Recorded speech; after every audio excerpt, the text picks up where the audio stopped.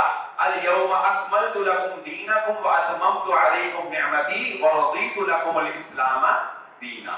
وہ دین کامل مکمل ہو گیا، اب اس میں کوئی کمی کی گنجائش نہیں، کوئی ایڈیشن نہیں ہو سکتا، اس کا کوئی نیو ایڈیشن نہیں ہے۔ فرمایا دین کامل ہو گیا، کس پر آ کے؟ اللہ کے نبی صلی اللہ علیہ وسلم کا دین وہی۔ اب قیامت تک دین اسلام ہی رہے گا، لیکن قیامت تک جو شریعت رہے گی وہ شریعت بھی شریعت محمدیہ ہے۔ نماز کا طریقہ عیسیٰ علیہ السلام والا نہیں چلے گا، نماز کا طریقہ موسیٰ علیہ السلام والا نہیں چلے گا، نماز کا طریقہ کسی امام کا نہیں چلے گا، نماز کا طریقہ کسی پیر کا نہیں چلے گا۔ اور پیر صاحب کی بات آئی ہے تو بات کہہ دیتا ہوں، یہ 6 ستمبر جو دفاع پاکستان کا دن منایا جاتا ہے، میں کہتا ہوں فوج تو ایسے ہی رکھی ہوئی ہے، ہم نے فوج تو ایسے ہی رکھی ہے، اصل میں تو انڈیا سے جو بم آتے تھے وہ ہمارے باپے بچا لیتے تھے۔ میں استاد محترم حافظ مسعود عالم صاحب حافظ اللہ کا یہ واقعہ آپ کو سنا کے بات کو آگے لے کے چلتے ہیں، اس کو وہیں سلسلے کو یاد رکھیے گا کہ آپ صاحب کہتے ہیں شرف پور کا علاقہ ہے نا آبائی، شرف پور شریف، تو کہتے ہیں کہ 1965 میں وہی تھا، تو ایک دن جہاز نے بمباری کی، تو وہاں دربار بہت ہیں، تو کہتے ہیں کہ ایک دربار تھا جو ہمارے پاس، تو جہاز نے بمباری کی تو کوئی بم ادھر گرا، کوئی گولی ادھر گری، کوئی گولی ادھر گری۔ کہتے ہیں ہم صبح اٹھے تو لوگوں نے کہا دیکھیا ادھر ادھر بم ڈگے نے، بابا جی تے کوئی نہیں ڈگیا، ادھر ادھر ڈگے نے، بابا جی تے کوئی نہیں ڈگیا۔ ٹھیک ہے، کہتے گالو اگلے دن کہتے ہیں جہاز نے بمباری کی تے سیدھا ہی بم بابا جی کی قبر نہیں ڈگیا، ادھر ادھر کوئی نہیں، بابا جی تے ہی ماریا انہیں۔ کہتے ہیں اگلے دن ہم اٹھے رات کو بمباری تو صبح اٹھے تو لوگوں نے کہتے کیا بابا جی نے اپنے سر سے لے لیا، ادھر ادھر نہیں ڈگن دیتے، کسی طرح بھی نہیں راضی۔ تو بات یہ ہے کہ 1965 کی جنگ میں فوج کو تو ہم ایسے ہی تمغے لگا رہے ہیں نشان حیدر کے، اصل میں تو وہ گرین چادروں میں باپے تھے، وہ فلانے باپے جو ہے بموں کو کیچ کرنے۔ او بھائی کچھ اللہ کے کا خوف کھاؤ، کچھ عقل کے نافل لو، یہ دور کون سا جا رہا ہے اور باتیں کون سی جا رہی ہیں۔ اللہ رب العزت نے اپنے نبی محمد رسول اللہ صلی اللہ علیہ وآلہ وسلم کی مدد کے لیے آسمان سے فرشتوں کو نازل کیا۔ اللہ نے پورے قرآن میں، پورے حدیث میں کہیں یہ ذکر نہیں کیا کہ اللہ نے فرشتوں کے علاوہ کسی بابے، کسی پیر، کسی اور کو اپنے کاموں کے لیے یا دنیا کے امور کے انتظامی امور کے لیے کسی کو کوئی مقرر کیا ہو یا کسی کو کوئی اختیار دیا۔ جو اللہ نے بارشوں کا فرشتہ، موت کا فرشتہ، وحی کا فرشتہ، یہ سارے فرشتے جو ہیں یہ اللہ رب العزت نے فرشتوں کی ڈیوٹیاں لگائی ہوئی ہیں، اور وہ بھی اللہ کے حکم کے بغیر ایک ذرے کا بھی 1000واں حصہ جو ہے وہ کوتاہی نہیں برت سکتے۔ جب وقت آ گیا کام ہو کر رہنا ہے، ان کے پاس اللہ نے یہ سافٹ ویئر انسٹال ہی نہیں کیا کہ وہ انکار یا تاخیر یا تقدیم کے بارے میں ذرا برابر سوچ سکے۔ تو ہم بہرحال پاکستان کے اس دفاع پر اللہ کا شکر ادا کرتے ہیں اور اپنی فوج کو بھی خراج تحسین پیش کرتے ہیں اور اپنی عوام کو بھی، اور اللہ کا شکر ادا کرتے ہیں اور اس عزم کا اظہار کرتے ہیں کہ ہم وطن عزیز پاکستان کے دفاع کے لیے بھی اسی طرح سرگرم ہیں۔ شریعت کیا ہے؟ حضرت عیسیٰ علیہ السلام دنیا میں دوبارہ تشریف لائیں گے، یہ ہمارا ایمان ہے۔ قرآن میں اللہ نے فرمایا برفع اللہ الیہ، اللہ نے ان کو اٹھا لیا۔ نبی صلی اللہ علیہ وسلم نے فرمایا دوبارہ آئیں گے، جب آئیں گے عصر کا وقت ہوگا، دمشق میں اتریں گے، حضرت امام مہدی وہ نماز پڑھانے کے لیے تیار ہوں گے تو وہ حضرت عیسیٰ کو آتے ہوئے دیکھیں گے۔ امام مہدی حضرت عیسیٰ کو کہیں گے کہ آپ امامت کروائیے، تو حضرت عیسیٰ علیہ السلام کہیں گے کہ نہیں، اللہ نے اس امت کا یہ خاصہ رکھا ہے کہ تم میں سے ہی تمہارا امام ہوتا ہے، لہذا آپ امامت کروائیں۔ امام مہدی نماز پڑھائیں گے، امام بنیں گے، حضرت عیسیٰ ان کی اقتدا میں نماز ادا کریں گے۔ یہ اس بات کی دلیل ہے کہ قیامت تک دین اسلام کی جو شریعت چلے گی وہ شریعت محمدیہ ہے صلی اللہ علیہ وسلم۔ اللہ کے نبی صلی اللہ علیہ وسلم نے فرمایا حضرت موسیٰ علیہ السلام اگر دوبارہ زندہ ہو کر آ جائیں، حضرت موسیٰ علیہ السلام اگر دوبارہ زندہ ہو کر آ جائیں تو ان کی نجات بھی ممکن نہیں ہے جب تک وہ شریعت محمدیہ صلی اللہ علیہ وسلم کو فالو کرنے والے نہیں بن جاتے۔ اس لیے اس بات پر پختہ رہیں، اور ہمارا پیغام، ہم مسلک اہل حدیث کا منہج ہی یہ ہے کہ ہم یہ کہتے ہیں، کمیاں کوتاہیاں اپنی جگہ، لیکن ہم یہ کہتے ہیں کہ دین اللہ کا اور طریقہ محمد الرسول اللہ صلی اللہ علیہ وآلہ وسلم کا۔ جس بندے کی نیت خالص ہے اس معاملے میں کہ وہ اس طریقے کو فالو کرنا چاہتا ہے جو نبی صلی اللہ علیہ وسلم کا طریقہ ہے، تو انشاءاللہ وہ قیامت کے روز کامیاب ہی کامیاب ہے۔ آتے ہیں گفتگو کی طرف۔ قادیانیوں کے بارے میں چند ایک باتیں جاننا ہمارے لیے بہت ضروری ہے۔ نمبر ایک، یہ بات سمجھ لیجئے، قادیانی، یہ پاکستانی قانون کی بات کر رہا ہوں، اس میں کوئی ڈرنے والی بات نہیں ہے۔ یعنی یہ کوئی وہ نہیں ہے کہ آپ کسی ایسے طبقے کے بارے میں بات کر رہے ہیں کہ آپ کہیں گے پتہ نہیں آپ کے خلاف کیا ہو جائے۔ ہم پاکستانی اور پاکستانی قانون کے مطابق بات کر رہے ہیں، اور پاکستانی قانون میں قادیانی نمبر ایک کلیئر کافر ہے۔ قادیانی، مرزا غلام احمد قادیانی کو نبی ماننے والے قادیانی، جن کا دوسرا نام احمدی بھی ہے، یہ سب کافر ہیں۔ نمبر دو، یہ اپنے دین کی تبلیغ نہیں کر سکتے۔ دین کی تبلیغ کرنا ان کے پاکستان کے قانون میں جرم ہے، جس کی سزا عمر قید ہے۔ پاکستانی قانون میں یہ اپنا لٹریچر شائع کر کے لوگوں میں تقسیم نہیں کر سکتے، یہ پاکستانی قانون میں جرم ہے۔ یہ اپنی عبادت گاہوں کو اور دیگر امور کو مسلمانوں کے شعار کے مطابق استعمال نہیں کر سکتے، یہ قانوناً جرم ہے جس پر عمر قید کی سزا ہے۔ یعنی یہ اپنی عبادت گاہوں کو مسجد کا نام نہیں دے سکتے، یہ اپنی کسی بھی اس طرح کی مذہبی چیز کو، جس طرح کہ یہ غلام احمد قادیانی کے اس کمرے کو جس میں وہ ملعون رہتا تھا، اس کو بھی بابرکت قرار دیتے ہیں کہ وحی کے ذریعے سے، لیکن اس کی برکتیں یہ تھی کہ مرنے سے پہلے اس کو دست لگ گئے اور واش روم ہی اس کا مرکز و محور بن گیا، اور پھر اس ملعون کو اللہ رب العزت نے عبرتناک موت واش روم کے اندر اللہ نے اس کو اس کے انجام تک جہنم واصل کر کے لوگوں کو دکھایا کہ میرے نبی کی ختم نبوت پر ڈاکہ ڈالنے والوں کا انجام میں یہ کر کے دکھاتا ہوں۔ حیرانگی ہے ان لوگوں پر، لیکن میں ایک تجربے کی بات آپ کو بتا دوں کہ اور اکثر قادیانی جو مسلمان ہوئے وہ بھی یہ کہتے ہیں کہ مسئلہ صرف یہ ہے کہ لوگوں کی مجبوریوں سے اور لوگوں کی جہالت سے فائدہ اٹھا کر لوگوں کو قادیانی بنایا جاتا ہے۔ لوگوں کو جو قادیانی بنتے ہیں اصل میں ان کو ایمان کی، دین کی کوئی خبر ہی نہیں ہوتی، اور پھر یہ بات تو میں اور آپ ہم جانتے ہیں کہ ان کو چونکہ مسلمانوں کے درمیان تفرقہ پیدا کرنے کے لیے اور مسلمانوں کو جہاد جیسی عظیم نعمت جو اللہ نے مسلمانوں کو عطا کی ہے، اس جہاد سے روکنے کے لیے انگریز حکومت نے اس کلرک کو، جو سیال کوٹ میں جب اس نے دعویٰ نبوت کیا غلام احمد قادیانی نے، اس وقت سیال کوٹ میں یہ ایک کلرک تھا، 4 سال کلرک کی نوکری کی، اور اس کو پٹیاں پڑھانے والا تو اس کا وہ حکیم نور تھا، حکیم نور الدین جو اس کو پٹیاں پڑھاتا تھا، تو اس نے اس کو جو ہے وہ یہاں تک پہنچایا اور اس کو سپورٹ کی، وگرنہ ایک نالائق کلر کی آپ مجھے بتائیے تعلیمی معیار جو ہے وہ کیا ہو سکتا ہے۔ لیکن جب نظر انتخاب ہو گیا انگریزوں کا اس پر، تو پھر اس کو جو ہے کوئی چاہیے تو تھا ان کو اس ایک کام کے لیے، تو یہ مل گیا۔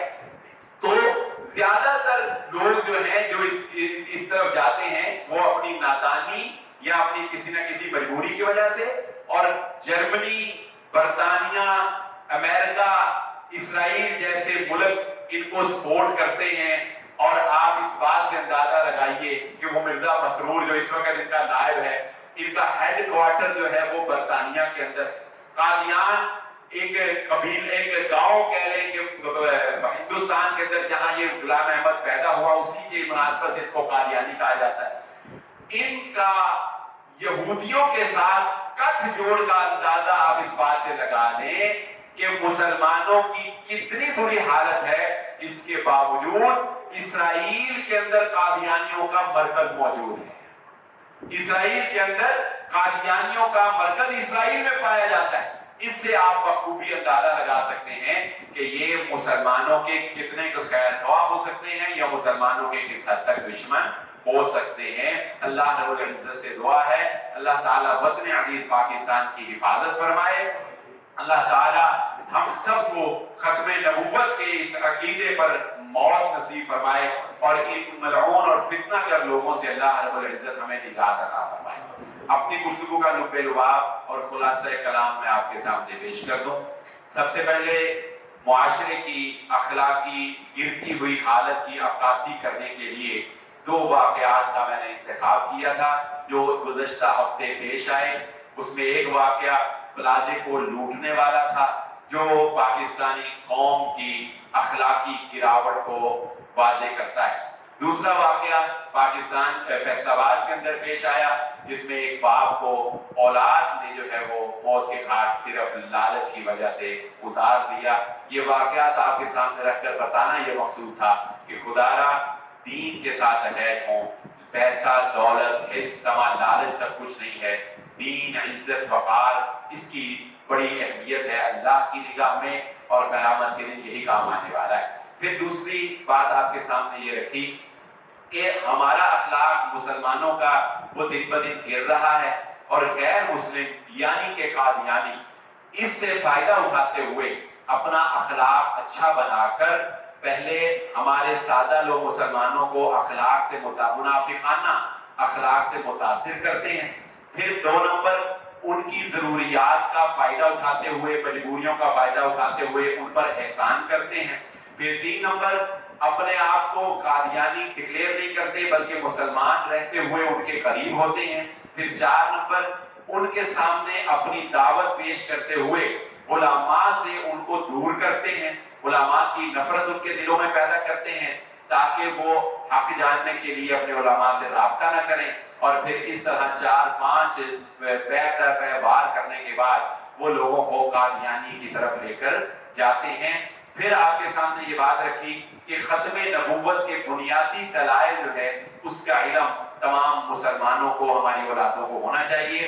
سورۃ الاحزاب کی آیت نمبر 40 ما کان محمد ابا احد من رجالکم، یہ آیت جس میں خاتم النبیین کا لفظ ہے، اور اللہ رب العزت نے اس آیت میں یہ وعدے کیا ہے کہ ما کان محمد ابا احد من رجالکم، نبی صلی اللہ علیہ وسلم مردوں میں سے کسی کے باپ نہیں ہوں گے۔ یہ ایک غم کی خبر ہے، یہ ایک غم ہے نا کہ آپ یہ اس بات کا اعلان ہے کہ آپ کے ہاں اولاد ہوگی، لیکن رجل کا لفظ عربی میں بولا جاتا ہے بالغ کے اوپر، جب بچہ بالغ ہوتا ہے تو اسے مرد کہا جاتا ہے رجل۔ تو نبی صلی اللہ علیہ وسلم کے جو بیٹے ہوئے وہ بالغ نہیں ہوئے بلکہ اس سے پہلے ہی وفات پا گئے، تو یہ ایک غم کی خبر تھی کہ اے اللہ کے نبی صلی اللہ علیہ وسلم آپ کے بیٹے جو ہیں وہ بالغ نہیں ہو سکے، ما کان محمد ابا احد۔ اس غم کی خبر کو اللہ نے بعد والی ختم نبوت کی خوشی کی خبر سے جو ہے وہ کور کر دی، یعنی اتنا بڑا ہوتا نبی صلی اللہ علیہ وسلم کو دے دیا کہ وہ پچھلا جو غم کی خبر تھی وہ ویسے اس کی کوئی حیثیت باقی نہیں رہی۔ تو انسان ریٹائر ہو جاتا ہے 60 سال میں، ریٹائر نہ ہو تو آ کر مر جاتا ہے تو عہدے چلے جاتے ہیں، عہدے عارضی ہیں۔ زرداری صاحب نے کہا تھا تم 3 سال ہو ہم ہمیشہ کے لیے، تو حکم نے کہا تھا عہدے ختم ہوتے ہیں نا۔ تو اللہ کے نبی صلی اللہ علیہ وسلم پر اللہ کا یہ احسان ہے کہ آپ کے دنیا سے تشریف لے جانے کے بعد بھی قیامت تک آپ کا عہدہ ختم نہیں ہوگا، آپ کا عہدہ خاتم النبیین وہ قائم رہے۔ تو یہ آیتیں جو ہیں میں نے آپ کے سامنے پڑھی اور پھر ان پہ